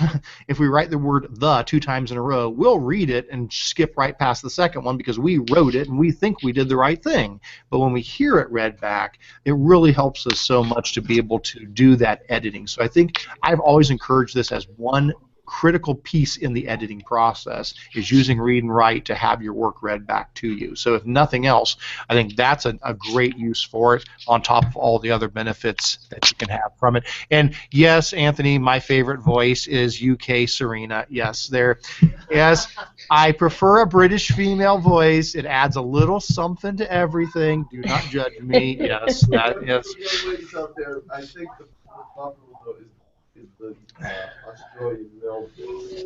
But it's funny to go by. Eric's and my offices are right next to each other, and we'll both be reading back documents for ourselves at the same time. So it really sounds strange, the same voice coming out of 2 rooms at the same time. Yeah. So again, thank you so much, John. I want to give time now to Jamie. So feel free to hang around, John. But whatever the case, I just absolutely want to say thank you so much for all that you guys do and for being with us here today. So I'm going to go ahead and switch over to Jamie, and she could introduce herself and share a little bit. She let me know that she wanted to be with us here today, and I am so happy for that, because this is not about just me or Anthony sharing resources. This is all about a community. This is about lots of people sharing together. So what Jamie is doing, I encourage other people to do. So in upcoming months, if you've got something that's cool that you'd like to share, just let me know ahead of time, and I'll pull you into the Hangout, and you can share that. So if you're local or far away, does not matter. All right, well, Jamie, why don't you introduce yourself, and I'll turn it over to you. All right, thanks so much. I'm Jamie, and I like the Australian male voice when I'm setting my preferences up, so I totally get that, Eric. Thanks so much for letting me come on, and John, thank you for going ahead of me. I was having serious issues with my Mac. My sisters were texting me, and it kept dinging, and I didn't want you guys to have to hear that, so I shut that all down, and now I'm good to go. So I'm going to share my screen with you. This is my first time doing this, so if I make a mistake, sorry, but I've never done this, so I want to make sure that just let me know if I'm doing something wrong. Eric, please. It looks fine. We can see. All right. We can see your Future Club 2015 flyer. So if that's what we should be seeing, we got Perfect. It. Yes. All right. Great. So my position, I work at Lakewood City Schools. We're the first suburb west of Cleveland, and my position is called Curriculum and Technology Teacher, and I work K through 5 for 2 schools. And it's a brand new position. It was new last year, and so this is my 2nd year. Last year, this was something I always kind of wanted to do. I wanted to have some kind of club where the kids could come and sort of just feel their way around technology and really corral those kids who have that extra interest and passion. It just never came together last year, too many pieces and parts, and over the summer I decided, I'm going to make this happen. So we have, and it's amazing so far. We of course use Google as we're a Google school, so we use it for everything as much as possible. So this went out in the fall to 3rd through 5th graders. I did a lot of fundraising over the summer with Donors Choose, and we also have a alumni foundation in our district, so they helped us out as well. We were able to purchase some robots and a couple other things, some apps, and what we're basically doing is just we recruited some kids that are interested in these different options of technology, more of the cutting edge things. And this one right here, Minecraft, really got a lot of boys come to our club. And the cool thing is that we meet before school. We meet 1 hour before our elementaries start, and these kids are just flying in. We thought we would only take 25. Well, when I got nearly 80 kids responding, I could not say no. So we developed this schedule where the kids meet every other week. Instead of this meet once a week, we had to change that, and now they meet every other week. I'm going to switch you over to my classrooms, and you can see now that there's 196 students in our Future Club. I started it at both my schools, and then I reached out to the school that my own children go to, because I wanted my kids to experience Future Club. So they opened up a branch of Future Club at their school. And then just this week we had another one of the elementary schools sign on. So now we have 4 of our elementaries that are running Future Club each day of the week. Like I said, I did all this fundraising over the summer, so we only really have one set of robots. We have Sphero, we have Ollie, we have Lego Mindstorm, we have some Ozobots, and they're in, you know, like 2 big bags, and we just rotate them. We are a very small area. Our district is about 9 square miles, our city, so it's real nice and easy for us to transfer those robots around. Plus my kids go to one of the other schools, so sometimes I send the robots to school with them. That's how we rotate the resources. Hopefully in the future we'll be able to purchase more, because that is kind of a pain to have to share them and charge them and worry about that every night. But it's worth it, because what we're doing is so cool. These kids love it. They come in an hour before school every other week, and they are just so excited. This is our classroom that we run it through, and this picture up here, this header picture, is us. We marched in our Spirit Parade, and the kids were just so excited, and we were lucky. My brother-in-law, you can just sort of see the Tesla here. We got to march behind the Tesla, and so we said we were, you know, the coolest club because we had 0 emissions. We only marched behind cars with 0 emissions. So it was awesome, and that really just got us rolling this fall. That was about a month ago. And since then, we've been full steam ahead. These up here are all our teachers in the different schools, and it's just really interesting to see Google Classroom work in this huge capacity, you know, nearly 200 kids and all these teachers, and we're all working together to put this, put this club on, and it's going great. We've gotten a lot of recognition in the newspaper, and we've had just a huge parent feedback. They are so happy that there's something for this kind of, you know, child, because there's so many things for the athletic child, and there's so many things for, you know, just this type of kid needed this. So we found out that there's a lot of this type of kid. So we're giving it to them, and we love it.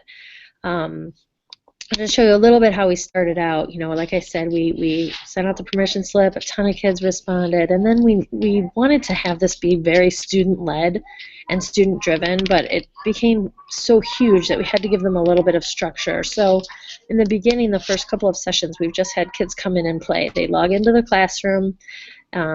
We've tried a little bit using forms for attendance. It's not working that well for us. We're still playing with that, but they log in, and we usually have a post of what the agenda is, and we let them know, you know, how to get started. We've gone on some field trips already to local companies and see how they use coding and software in their. They've been really great. The community has been just so welcoming. But so we have each kid go to a different section each week so that they all get a little bit of experience with the different options we have. Like I said, we have the Ozobots. They're just these tiny little guys. They're really cool. We did get a 3D printer. We're still not connected to the network with it, but we're working on it. Our tech guys are stumped, so we're hoping that we get that going soon. We have a huge emphasis on coding, working with stop motion. We did get a button maker too, like actual physical pin buttons, and we're kind of using those as like badgification. So like when we've got some kids that are doing a coding project and they're doing a really nice job, they're going to get the coding badge, and they're designing those badges with Google Draw. It's very cool. So the kids are doing all of that. We've got some green screen, and of course we have the Minecraft. We're using that through the iPads, not the PC edition. We weren't quite ready for that.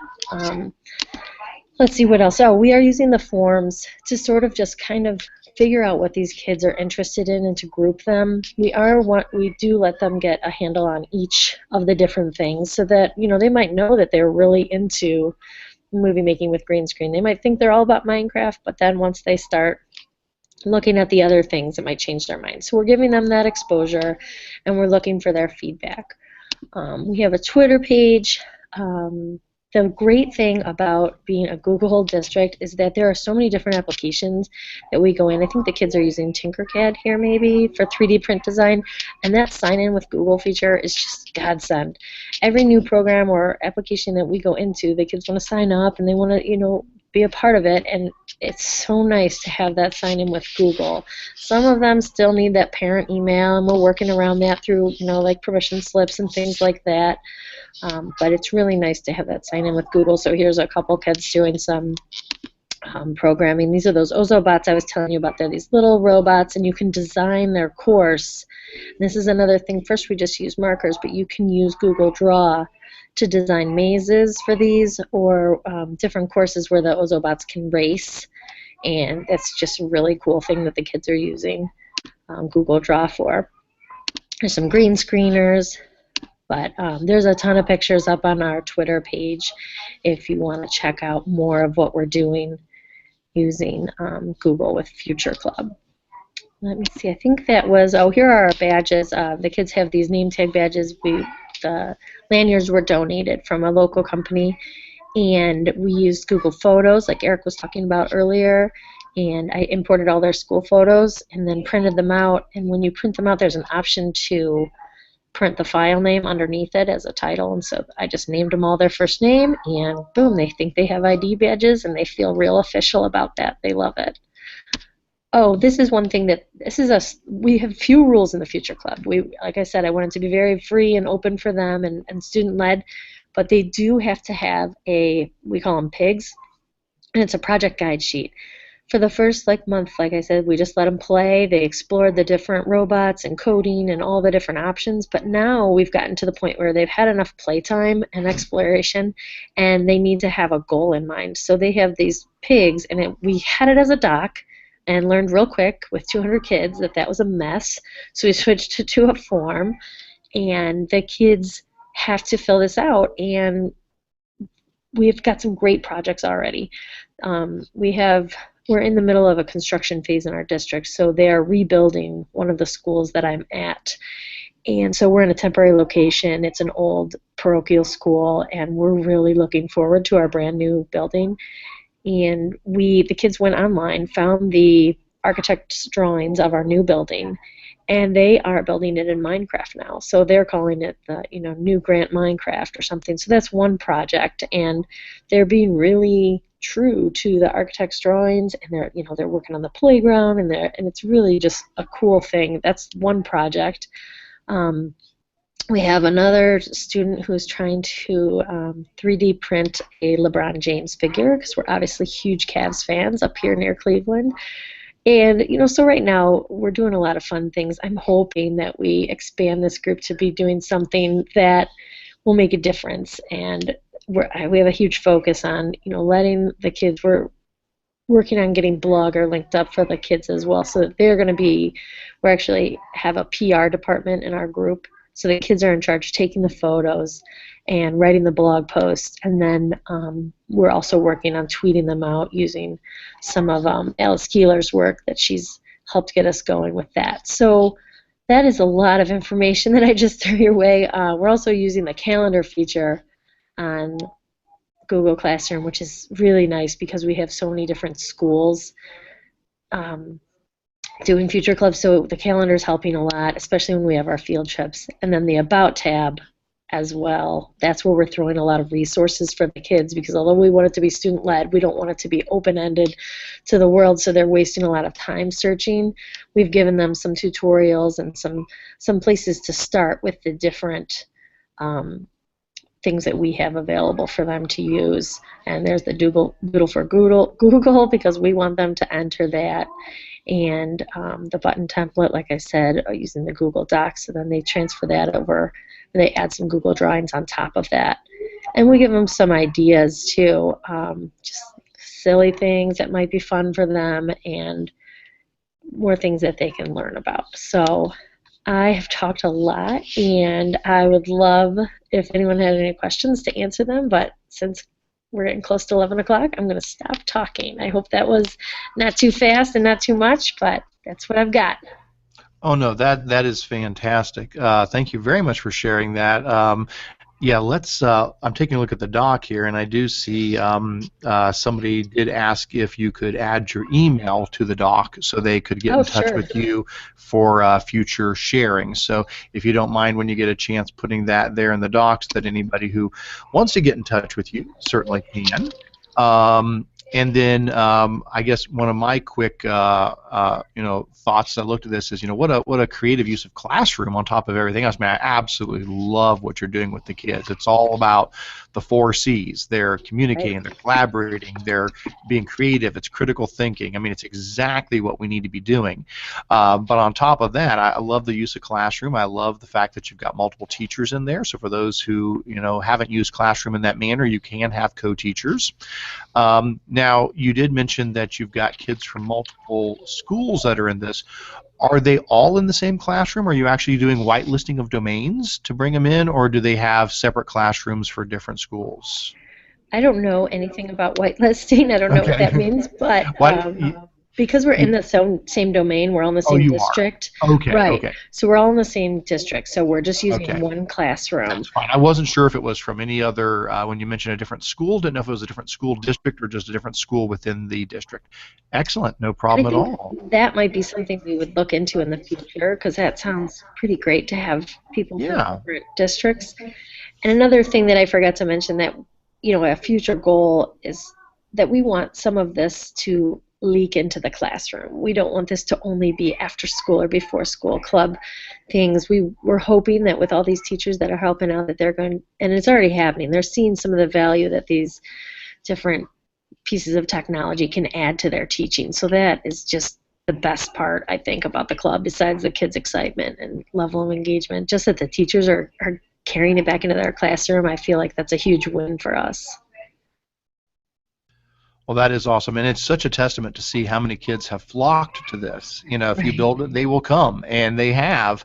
And I mean, that in itself shows what a need there is for this sort of project-based, open-ended, STEM-type activity in a school setting. So I'm sure you'll get a lot of people contacting you, asking for more information, and I appreciate you so much putting that out there for everybody. No problem. Thanks for letting me. Anybody here have a question or a comment? We are trying to be sensitive to time, so I'm going to start to wrap things up. We always try to be done by 11. I know everybody has a lot going on, and we don't want to eat into other things they may have planned. So, Jamie, thank you so very much. I truly appreciate that. Look forward to seeing how this grows. Thanks.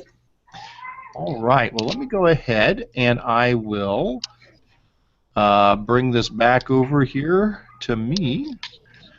There we go. And let me share my screen one last time. And I think as we start to wrap up, Anthony, did you want to share a little bit here in a moment? Yes? Okay. So as we start to wrap up, Anthony's going to chat real quick on his search and tell here in just a moment. As we start to wrap up, though, just a reminder that this document is going to be available going forward, so please feel free to come back to this document and add in some more info. I will eventually switch it from edit to comment rights, so eventually we will kind of freeze it, but you can always add comments to it as well. That will notify me that somebody has added a comment, but definitely come back. As far as Q&A goes, it looks like most of this has been answered already, so I don't think we're going to take time to do the Q&A as a group here today. If you had any of these questions, either Anthony or I have tried our best to get in there and add some quick answers to those. So definitely check that out if you had a question there. And it looks like there is one popping in here as well for Jamie, so Jamie can check on that one when she gets a chance. So as we wrap up, I'm going to turn this over to Anthony in just a moment. As a quick reminder, if you did not get a chance to sign in, on page 2 of our agenda, there is a link to the user group sign-in form. Just whether you watch this online, whether you watched it in person, this allows us to kind of track how many people attended. I do turn those numbers over to Google. They do ask that for our monthly meetings, that we do report that over to them. So I appreciate you guys doing that. And please stay plugged into all of the stuff that we do. We've got links in here under the important links that will take you to our tech integration site. There you'll find all of our webinars that we do. We've got a monthly newsletter you can sign up for so you never miss anything. And of course, we've got our user groups that we mentioned earlier with our Spark Google user group as well as our GEG Ohio group. And definitely encourage you guys to plug into those and join those groups. Now, our next meeting next month is going to be on November 20th, but that time is wrong. I'll need to update that. We have a conflicting morning meeting, so it'll probably be 1 to 3. We'll probably do an afternoon meeting on that one. I will update that on the site. Anthony, though, are you in there so I can turn this over to you? Yes, Looks like you are. Let me go ahead and switch over to you presenting here. And let's see if we can get that over to you. All right. So, Anthony, what did you want to share as we wrap up here? I'm trying to do a screen share, but I screwed up. So, from the handout, why don't you just, if you wouldn't mind handling the screen. Oh, sure. I can do the screen if Yeah. it's going to be easier for Yeah, that. it's easier. That's okay. Let me go ahead and I will pop back over to me and I will share the screen again. That's fine. Sure. What did you just made to bring up the spot that Yeah, you had create down a here at the spot, bottom? and there's a link. Okay, sure. There you go. This month, I always give you a searching tip. Well, this month I thought, you're gathering a lot of sites and you want to share them with your students. It'd be nice if you could share them in an easy way. And QR codes are a really neat way if you have devices that the students can shoot, or open house is coming up and your parents come into your room, you might want them to use a QR code. Well, creating QR codes is not that hard, but if you need to create a lot of QR codes, there's a really nice feature in Google Sheets. There's a formula and a function which I've listed here. And I have a sample sheet that you can go to. Open that sheet. It's tiny.cc/GS Google Sheets QR codes. And that'll let you type, if you click in cell 3A, Eric, and type in any web address. You want me to come here? Just type any web address in there. I think you should. Oh, you only. That's okay. I can make a copy of it. Okay. That's fine. So you have to make a copy, as Eric just did, and you can get rid of the top line when you guys copy this. But if Eric just copies and put the address in 3A, you'll see that the QR code will change to match that automatically. So there's one above there, and 2B is an example of Google, and then right below there is the one that Eric just put in. So it's a very quick way to use Google Sheets, and that's the way we created the 70 room signs for 70 QR codes for the room signs for our conference this year. That's all I had to share. All right, that's fantastic. Well, before we leave, anybody else here in the room? Questions, comments, something cool happening in your district that you'd like to share before we wrap it up? If not, that's okay. All right. Well, again, thank you, everybody, for being here today. A big thanks to Jamie and a big thanks to John, and for all the people that viewed online, or if you're viewing this in the future as a recording, thank you so much. And we look forward to seeing everybody next month and in the user group websites in the meantime. So, again, thanks so much. Take care. See you next month.